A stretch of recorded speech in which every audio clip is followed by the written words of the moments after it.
ჩვენთან სტუმრად არის ჩვენი ოთო გვარაძე, ფიტნეს ინსტრუქტორი, მწვრთნელი, საზოგადო მოღვაწე. ოთო, მინდა მოვიწვიო სტუმრად, გამარჯობა, ოთო. გამარჯობა. დღეს კვლავ სპორტულ ფორმაში არ ვარ, მადლობთ ტელემაყურებლებო, იმიტომ რომ კვლავ კვებაზე წინა გადაცემაში ვერ ჩავედით, ძალიან დიდი თემაა კვება და როგორც ოთო იტყოდა, ეს არის კვება ძირითადი 70-80% არის კვება, დანარჩენი ვარჯიში. კვება ძალიან დიდი თემაა, ნებისმიერ ახალგაზრდულ შეკითხვას მოყვება, ახალგაზრდულ შეკითხვაზე პასუხს მოყვება, ახალი შეკითხვა ისევე შეგვიძლია ვისაუბროთ ძალიან დიდი ხანი. ორი ბლოკი დავუთმეთ დღეს გადაცემის და შეგიძლიათ მოიმარჯვოთ საწერკალმები, ფურცლები და ჩაიწეროთ ოთო ნახაზებსაც შემოგთავაზებთ და ორი დაფა მოვიტანეთ. ზუსტად დავიწყოთ სწორი კვება, რას გულისხმობს სწორი კვება, რა არის სწორი კვება? სწორი კვება გულისხმობს მიზანმიმართულად ინდივიდუალურად დათვლილ ცხიმებს, ცილებს და ნახშირწყლებს მორგებულს თქვენივე წონაზე და ფიზიკურ მდგომარეობაზე. გააჩნია ვიკლებთ თუ ვიმატებთ წონას ამის მიხედვით, მარტივი ფორმულაა, რომლის მიხედვითაც ითვლება 1 კილოგრამზე რამდენი გრამი ცილა გვჭირდება, ცხიმი რამდენი გრამი გვჭირდება, ნახშირწყალი და მივყვებით ამას, ვანაწილებთ თელი წლის განმავლობაში და ფაქტიურად შედეგი აუცილებლად იქნება, იმიტომ რომ კლებას რაც შეეხება ძალიან მარტივია. კლება თუ აკეთებ არ არსებობს რო ვერ დაიკრო, იმიტომ რომ ეს არის დაუწერელი კანონი ორგანიზმისთვის და შეუულებრივად მიდის ცხიმების წვა. ასევე მომატებადაც, როცა იმატებ, აქ გარკვეული კი ბატონო, აქ გარკვეული საკითხებია, შეიძლება ვერ წავიდეს კარგად მატება და დაგჭირდეს ვიტამინები, B კომპლექსი, ვიტამინი B, ვიტამინი A, B კომპლექსი ცილის ათვისებას ეხმარება და შეიძლება ვერ ვითვისებდეთ კარგად ცილას, მეტაბოლიზმი დალაგდება, შემდეგ ვიტამინებს მივიღებთ, ძალიან მარტივია ამის გაკეთება და უკვე არა მგონია მოდი ფორმულას დაუბრუნდეთ ახლა, რაც თავში აღნიშნეთ. ფორმულას დაუბრუნდეთ და თუ არ შეწუხდები, მოდი ჩამოგვიწერე. 1 კილოგრამზე როგორ უნდა გავითვალისწინოთ, როდესაც გვინდა წონაში კლება. ძირითადი პრობლემა ეს არის მოსახლეობის და ჩემი არა. ძალიან მარტივად ვიღებთ ჩვენი წონის მაჩვენებელს, მაგალითად 50 50 კილოგრამი და უშუალოდ კონტურ მასას ვიღებთ, აუცილებლად თუ ვართ 80. მოდი 100-ზე დავითვალოთ, ვისაც დაკლება უნდა, ადვილია თან. მოდი მარტივად ვიტყვი, თუ ხარ 80 კილოგრამი, შეიძლება შენი ცხიმის მასა შეადგენდეს 15 კილოგრამს, 10 კილოგრამს, ნუ დაახლოებით შეგვიძლია ავიღოთ ჩვენი კონტური მასა, მაგალითად ავიღოთ 50 არა, 50 კილოგრამი და უშუალოდ კონტური მასა. ამას ვამრავლებთ 1 კილოგრამზე უნდა ავიღოთ 2.5 გრამი ცილა. კონტური მასა, აი ცხიმი როგორ გავიგოთ ახლა რამდენი გვაქვს და კონტური მასა რამდენია? ამაზე შეიძლება დავითვალოთ, შეიძლება მივიდეთ სადმე კლინიკაში და იქ შევამოწმოთ, შეიძლება სახლის პირობებისთვის არის ცხიმის საზომიც, მაგრამ ნუ მარტივად მაინც იცი რამდენი კილოგრამი გაქვს დასაკლები. 50 კილოგრამი, მაგრამ რეალურად მე ვიყო 80 კილოგრამი, ხო? ხო, შეიძლება. ვიღებთ 2.5 გრამ ცილას 1 კილოგრამზე. ეს გამოდის დაახლოებით 100-110, ნუ 100 ავიღოთ. ეს არის დღის განმავლობაში მიღებული ცილის რაოდენობა 100 გრამი, მაგრამ 100 გრამ ცილა 100 გრამი ცილა 100 გრამ ცილა ჩვენ ვერ ვითვისებთ ერთ ჭამაზე ვითვისებთ დაახლოებით 30-ან 35 გრამამდე ცილას და შესაბამისად ის უნდა გავყოთ 30-ზე. გავყოთ 30-ზე. ანუ ერთ ჭამაზე რამდენ ციlaსაც ავიცვებთ და მივიღებთ იმ ჭამის რაოდენობას, რამდენიც უნდა გქონდეს. დაახლოებით გამოგდის 3 ჭამა, 4 ჭამა 2.5-ზე რო გავამრავლებთ, გავუშვათ გამოგდის 4 ჭამა დღის განმავლობაში. ანუ ვიღებთ ამ ფორმულით ვიგებთ ჭამის რაოდენობა. რამდენი გრამი ცილა უნდა მივიღოთ? მე თუ არ 80 კილოგრამი შესაბამისად ჭირდება უფრო მეტი ცილა, ვინც არის 60 კილოგრამი შესაბამისად ჭირდება უფრო ნაკლები ცილა, იმიტომ რომ იქით რამდენ ციlaსაც მივიღებთ, ორგანიზმი ვერ გადაამუშავებს და ავტომატურად წაიღებს ცხიმში. ანუ ეს არის ცილის მაჩვენებელით, როგორ უნდა გამოვთვალოთ ცილა საკუთარ წონაზე. ნახშირწყალზეც იგივე ვარიანტი ითვლება, ოღონდ თუ დაკლება გვინდა, ვიღებთ წონაზე დაახლოებით 3 გრამ ნახშირწყალს.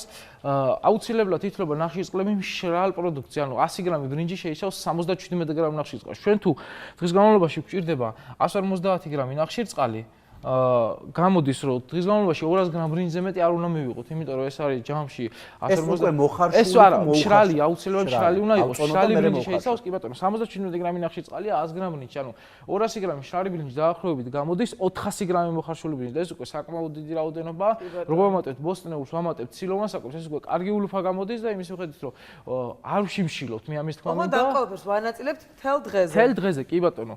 ეს არის ნახშირწყლის რაოდენობა მაგალითად და ორ ჭამაზე შეგვიძლია გადავანაწილოთ და დილის საათებში მივიღოთ. ეს როცა გვაქვს ჭარბი წონა, ჩვენ ამაზე ვსაუბრობთ და გვინდა დაკლება. დაახლოებით რამდენი კილო უნდა ვიყო? აი მე ეხა ვარ ესე, აი 100 კილო რო ავიღოთ, 100 კილო ვარ, ჩემი კუნთური მასა დაახლოებით რა იქნება? ეს ცოტა ძნელი გადასვა გამოგარიშებელია, იმიტომ რომ 100 კილოგრამი შეიძლება 100 კილოგრამი შეიძლება კონდეს 90 კილოგრამი კუნთური მასა შეიძლება აქ სიმაღლეც გასათვალისწინებელია. კი ბატონო, რა როგორ ვარჯიშობ, რა ინტენსივობით ვარჯიშობ ეს აი თვალის ზომით შეგიძლია თქვა ირაკლის შემთხვევაში, ირაკლი 100 კილო აღარ არის, ირაკლი არის 90. ანუ აი ესე თვალის ზომით 91-ზე ჩამოვიდა. არ მიხვდეს მაყურებელს. 91 კილოგრამი ირაკლი შეუძლია დაითვალოს თავმოთ 80 კილოგრამზე, 75 კილოგრამზე თავის კუნთური მასაზე და იმის მიხედვით გამოიანგარიშოს. ანუ ვიზუალურადაც რაღაცა თქვენ შეგიძლიათ მიხვდეთ რამდენი გვაქვს ქონი, რამდენი გვაქვს. მე 50 იქნებოდეთ კარგ ფორმაში. პირველი 50-ის ჩემზე არის გათვლილი ხო? თქვენი სასურველი წონა რა არის? მაგალითად მე ვარ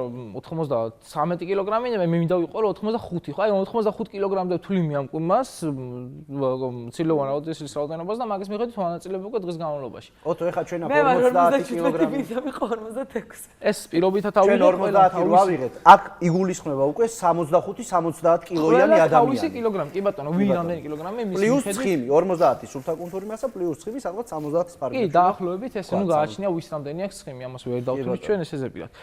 გადავიდეთ პროდუქტზე, ანუ რა როგორ უნდა კალორიასაც შეეხება ეს როგორ უნდა მივიღოთ და რამდენი აი ზედმეტი ნაკლები აქვს როგორ. კალორიასაც შეეხება, ანუ დღის განმავლობაში 2500 კალორიას ორგანიზმი სტანდარტულად მოიხმარს, როდეს არის სიარული იქნება, რაც იქნება სამუშაო რეჟიმში. გონებრივი მუშაობაც. კი ბატონო, ანუ 2500 კალორია ჭირდება დღის განმავლობაში ორგანიზმს. ანუ ჩვენ იმის იქით ვარჯიშზე დავწოთ დაახლოებით 1000 კალორიას და 1000-1200 კალორია. ანუ დღის განმავლობაში გადანაწილებული ჩვენი კვება შეადგენს მაქსიმუმ 2000 კალორიაზე შეგვიძლია ვიყვანთ 2000 კალორიაზე წონა შედარებით ნაკლებად წამოვა, მაგრამ ეს არის ჯანსაღი კლება, ეს არ არის რომ ორგანიზმს შია არის სტრესის ფონზე. სტრესის ფონზე როცა ორგანიზმი ეს ძალიან ცუდია, ორგანიზმი არ უნდა ყავდეს სტრესის ქვეშ, იმიტომ რომ მაგ დროს ორგანიზმი გამოყოფს ნივთიერება კორტიზოლს, რომელიც ჭამს კუნთს. ანუ უკვე ეფექტი აქვს, ხო? ცხიმი რო დაიშალოს, უნდა გადაიყვანოს ორ ფაზაში და მერე იწყებს ცხიმის შლას და ორგანიზმი იძახს რომ დავშალოთ ცხიმი, როცა გამზადებული ცილა არის კუნთის სახით და იქიდან აიღებს ეგრევე. ანუ თუ პულსაცია არ გავზადეთ 120-დან ზევიდა, არ წავიდა ორგანიზმის მუშაობა, ამ დროს ცხიმი სხვანაირად არ იწვება და არამუშავ მდგომარეობაში, როცა პულსი 70-ია, არ უნდა ვაშიმშილოთ, კი ბატონო. შეიძლება წონაში დაიკლო, მაგრამ ვიზუალი ძალიან გაფუშტეს, იმიტომ რომ ორგანიზმმა უფრო მეტი კუნთი წაიღოს, ვიდრე ცხიმი. ეს არის ჩვეულებრივი ეფექტი ორგანიზმის. კარგი, ოთო, ეხა რეკლამაზე გავიდეთ, რეკლამის შემდეგ ბრუნდებით ოთოსთან ერთად და უკვე ჩამოვწევთ იმ პროდუქტებსაც და რაციონსაც, რაშიც შედის ეს ცილები, კალორიები, ცხიმები, აშემი და აშემი და გავიგებთ ყველაფერს და როგორ უნდა ვიკვებოთ დროების მიხედვით. დროებით არ გადაართოთ დაგიბრუნდებით მალე.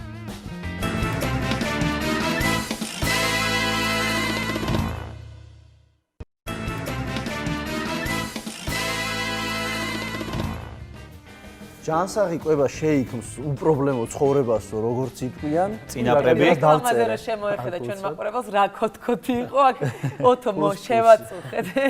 ოთო გვარაძეა ჩვენი სტუმარი კვლავ, ოთომ გადაცემის წინა ნაწილში ჩამოგვიწერა იქ გაგვიკეთა ფორმულა, რომლის მიხედვითაც ჩვენ თუ გვინდა წონის კლება, ამით შეგვიძლია უკვე კარგად დავიცვათ. უბრალოდ ნახშირწყლები ჩვეულებრივად შეგვიძლია ავიღოთ 6 გრამზე და კუნთური მასა წავა მომატებაში ეტაპობრივად უკვე. კი ბატონო, ვინც ახლა შემოგვიერთდა და გამოტოვეთ გადაცემის წინა ნაწილი, შეგიძლიათ Facebook გვერდზე ქართული შრიფტით მოძებნოთ მაესტრო შუადღე და იქ ვტვირთავთ ხოლმე ჩვენ ვიდეოებს და შეგიძლიათ ნახოთ ოთოს ეს ძალიან კარგი მოძღვრება. ოთო, განვაგზოთ ახლა ჩვენ უკვე ვისაუბროთ იმაზე, რა პროდუქტი მივიღოთ, რას შეიცავს და ასე შემდეგ და ასე შემდეგ. ჩვენ ხელს აღარ გიშლით, შენ კარგად მოგვიყევი, როგორ ორგანიზმისთვის სამი შემადგენელი ნაწილია, არის ცილა, არის ცხიმი, არის ნახშირწყალი, როგორ უნდა წავიღოთ აქეთ და იქით კლებაში და მატებაში.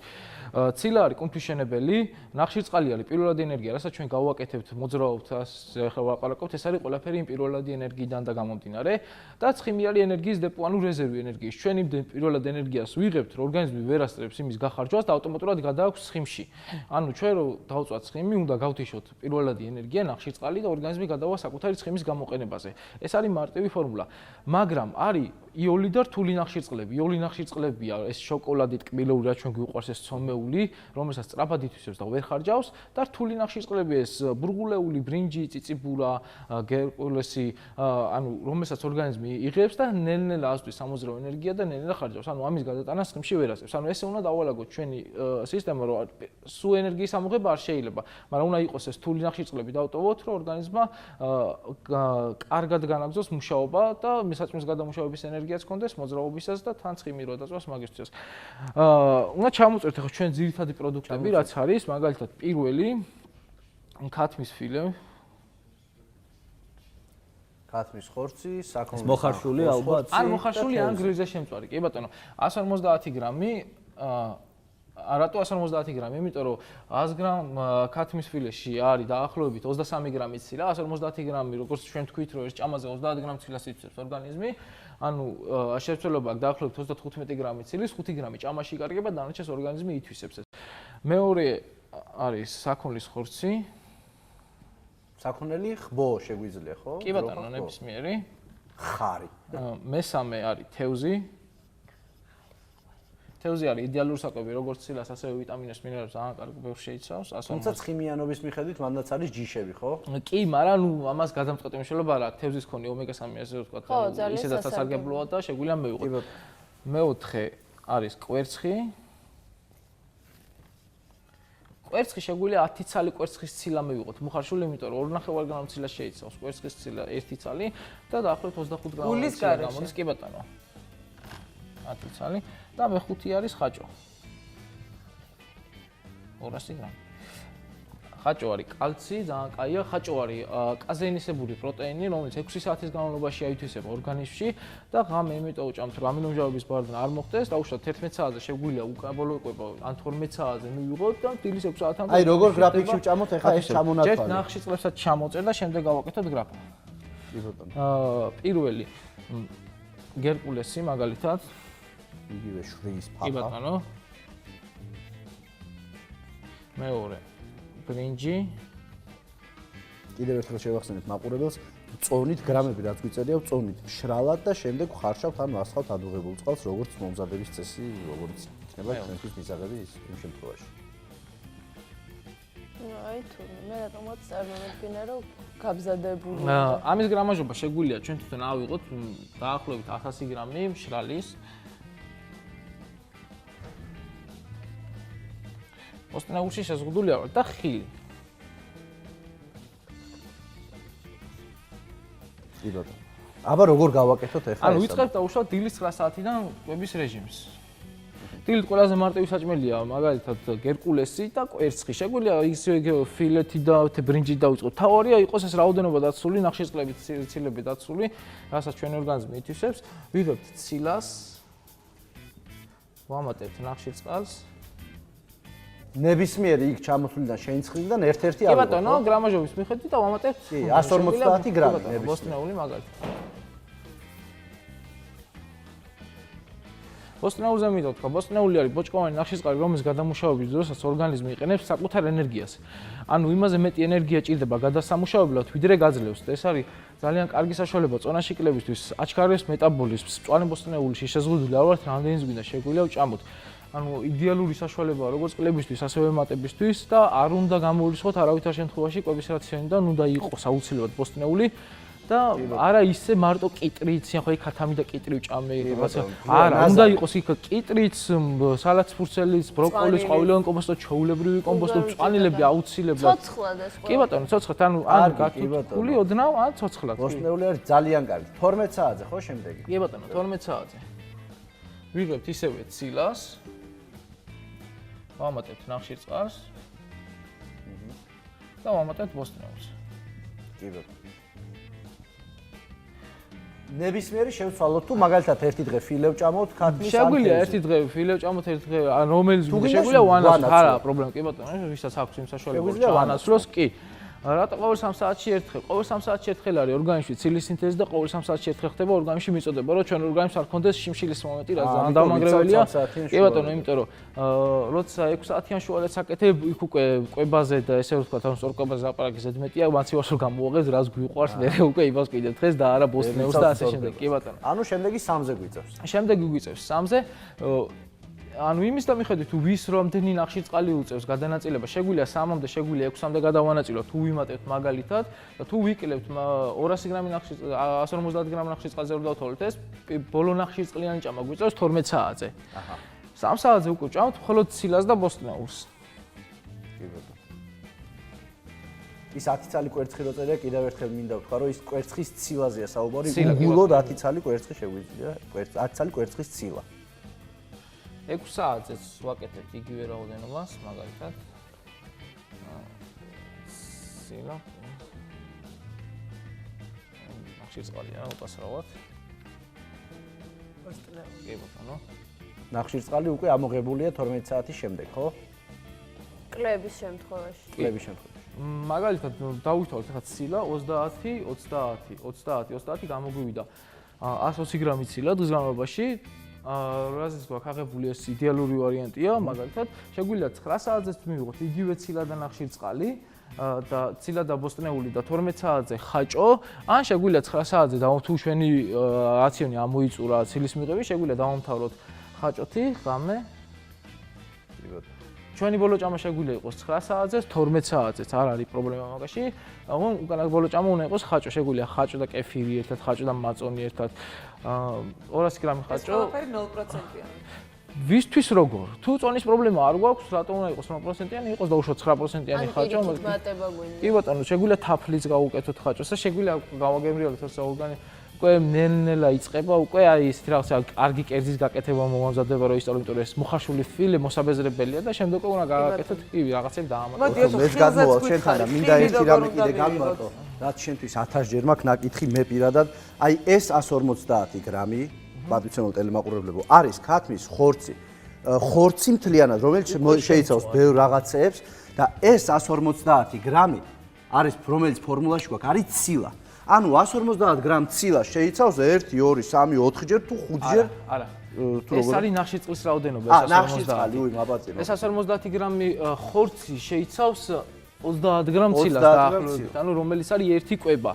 და ამის მიხედვით ვანაწილებთ, ანუ ასე შეგვიძლია ეს ჭამაზე მაგალითად ავიღოთ 150 გრამი უკვე შემწვარი ქათმის ფილე, შეგვიძლია ავიღოთ ბრინჯი, ოღონდ გრილზე შემწვარი არავითარ შემთხვევაში ცხიმში და ბრინჯი მაგალითად 100 გრამი და დავამატოთ ბოსტნეული რამდენი გვინდა.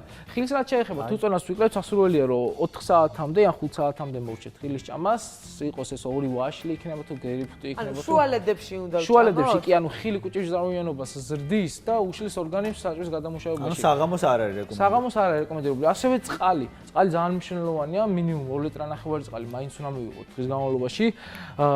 აუცილებლად პირველი საუზმე უნდა იყოს წყალი, 200 გრამი წყალი, ნახევარი საათით ადრე უნდა მივიღოთ წყალი კვებამდე, იმიტომ რომ წყალიც ანუ კუჭის ლორწოვანს ჯავიანობას ანეიტრალებს, ესე რომ ვთქვა და მე უჭის გადამუშავება, ნახევარი საათით ადრე, ნახევარი საათის შემდეგ, რამდენიც გვინდა. ყოველ ჭამამდე ნახევარი საათით ადრე 200 გრამი წყალი რო ჩავსვათ, ჩვეულებრივად ვაგროვებთ ლიტრა-ნახევარს. ლიტრა ვარჯიშის დროს რომ მივიღოთ, უკვე ჩვეულებრივად ავდივართ პლუსტაციანს. ძალიან დიდი მადლობა, მე მგონი რაღაცნაირად დღეს რაღაცნაირად გვეყოდ, რომ ყვება ძალიან რთული საკითხია და პლუს ამასთან ერთად პატრიციონულებო ვარჯიში ცოტა მაინც ძუნძული ან სირბილი ან ველოსიპედით გატოვა ან ფეხით სეირნობა ან ის ვარჯიშები რომელიც კიდევ ერთხელ შემიძლია გითხრათ რომ ჩვენს Facebook გვერდზე შეგიძლიათ ნახოთ მაესტრო შუადღეზე რომელიც ჩვენ აქ ვაკეთეთ ოთო მე მავარჯიშებდა ხოლმე და ვაგრძელებთ ვარჯიშებსაც ასე ოღონდ ძალიან უცბად გოგოებს აქვს ერთად ის თვისება რომ ვარჯიშის მერე 2 საათი არ ჭამენ ეს არის ძალიან დიდი შეცდომა შეგიძლიათ ვარჯიშის მერე მიიღოთ ესევე ბანანი იმიტომ რომ ვარჯიშის მერე ორგანიზმს გახარჯული აქვს გლიკოგენი ანუ ენერგია და ორგანიზმს ეს ნაჭამი საჭმელი გადააქვს ენერგიაში და არა ცხიმში ანუ იმის არ შეგეშიდეთ რომ გასუხდებით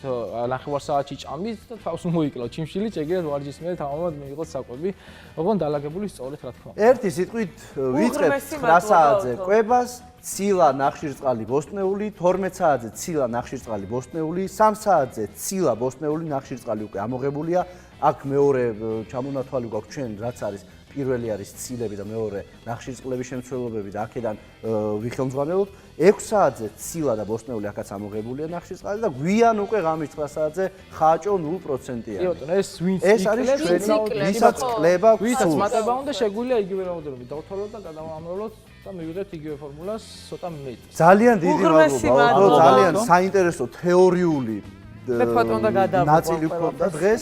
შემდეგი გადაცემიდან გავნვაგრძოთ ჩვენ უკვე რაღაცა ვარჯიშების ახალ კომპლექსებს შემოგთავაზებთ, რომელსაც მე დავთო ამუშავებთ ხოლმე მთელი კვირის მანძილზე და უკვე თქვენს გასწავლით და გიჩვენებთ. მე მინდა რომ დაგემშვიდობოთ და ჩვენ მინდა რომ დაგემშვიდობოთ ხვალამდე, ხვალ 2:30-დან 3 საათამდე კვლავ თქვენთან ერთად ვართ, კვლავ ძალიან საინტერესო და კარგი თემებით და მნიშვნელოვანი თემებით. დროებით. ხვალ.